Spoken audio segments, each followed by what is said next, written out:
আসসালামু আলাইকুম ওরহমতুল্লাহি ওবরাকাতুহু। আশা করি সবাই মহান রব্বুল আলামিনের অশেষ মেহরবানিতে আপনারা সকলে ভালো আছেন ইনশাআল্লাহ। আপনাদের দোয়ায় আল্লাহর রহমতে আমি অনেক ভালো আছি। আজকেও আমি আপনাদের জন্য দুই ব্যক্তির মধ্যে শত্রুতা সৃষ্টি করার, মারামারি সৃষ্টি করার, সংসারে অশান্তি সৃষ্টি করার, তালাক সৃষ্টি করার আরও একটি আমলে হাজির হয়েছি। আশা করি সবাই একদম শুরু থেকে শেষ পর্যন্ত দেখবেন। যদি টেনে টেনে দেখেন তাহলে কিছুই বুঝবেন না, আর না বুঝে শত শত আমল করলে কখনো কামিয়াবি হবেন না। আপনাকে অবশ্যই ভিডিওটি একদম সম্পূর্ণ দেখতে হবে, কারণ আমি যেভাবে বলবো সেভাবে যদি নিয়মকানুন পালন করে যদি আমল করতে না পারেন তাহলে কখনো আপনার আমলে সফলতা আসবে না, এবং আমার থেকে অনুমতি নিতে হবে আমলটি করার জন্য।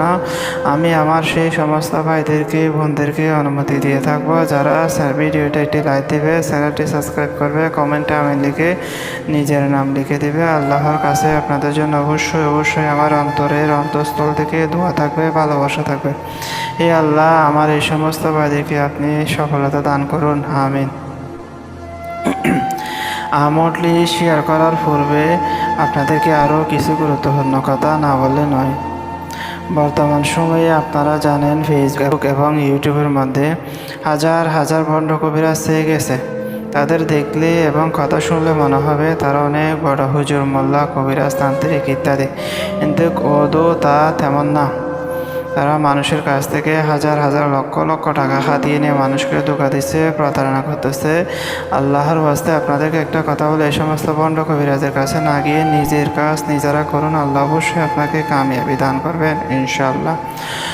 আপনি যদি আমলটি করতে পারেন তাহলে অবশ্যই আপনি 100% সফল হবেন, এবং করার সাথে সাথে 100% রেজাল্ট হবেন। আপনাকে অবশ্যই আমলটি করার জন্য রাই সরিষা জোগাড় করতে হবে। সরিষার মধ্যে অনেক ধরনের আছে, সাদা সরিষা আছে, কালো সরিষা আছে, রাই সরিষা আছে এক ধরনের। সেই রাই সরিষা জোগাড় করবেন। আপনাকে 303 বার সে রাই সরিষার উপর আপনি শনিবার অথবা মঙ্গলবার কোনো কবরস্থানে গিয়ে 2 কবরের মাঝখানে বসে যে কোনো সময়, সকাল দুপুর রাত, যে কোনো সময় পড়তে পারবেন।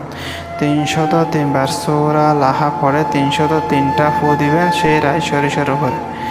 তারপর আপনি যাদের বিরুদ্ধে শত্রুতামি সৃষ্টি করতেছেন, কিছু সরিষা তাদের ঘর, 2 জনের ঘরের মধ্যে ছিটিয়ে দিবেন, আর কিছু তাদের চলাচলের রাস্তার মধ্যে দিয়ে দিবেন, যে রাস্তা দিয়ে তারা হাঁটাচলা করে। দূর থেকে প্রয়োজনে ছিটে দেবেন। ইনশাল্লাহ আমলটি করা শেষ হতে না হতেই তাদের বিরুদ্ধে এমন দুশ্মন সৃষ্টি হবে, এমন শত্রুতা সৃষ্টি হবে। স্বামী স্ত্রী যদি হয় তাহলে সংসার ভেঙে খান হয়ে যাবে।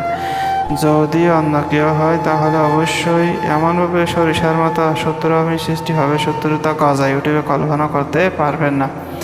অবশ্যই আমলটি আমার থেকে অনুমতি নিয়ে করবেন, এবং শরীয়ত বিরোধী কোনো কাজে এই আমল প্রয়োগ করবেন না। যদি করেন তাহলে আপনি অবশ্যই গুনাহগার হবেন। এতে আল্লাহ অবশ্যই আপনাকে ক্ষমা করবে না, কারণ সংসার ভাঙার মতো মারাত্মক জঘন্য পাপ আর নেই। তো আমার জন্য সবাই দোয়া করবেন যাতে সামনে আরও আমল নিয়ে হাজির হতে পারি। আর ভিডিওটি ভালো লাগলে অবশ্যই করবেন, এবং আমলটি বেশি মানুষের কাছে শেয়ার করবেন। আসসালামু আলাইকুম ওরহমতুল্লাহি ওবরাকাতুহু।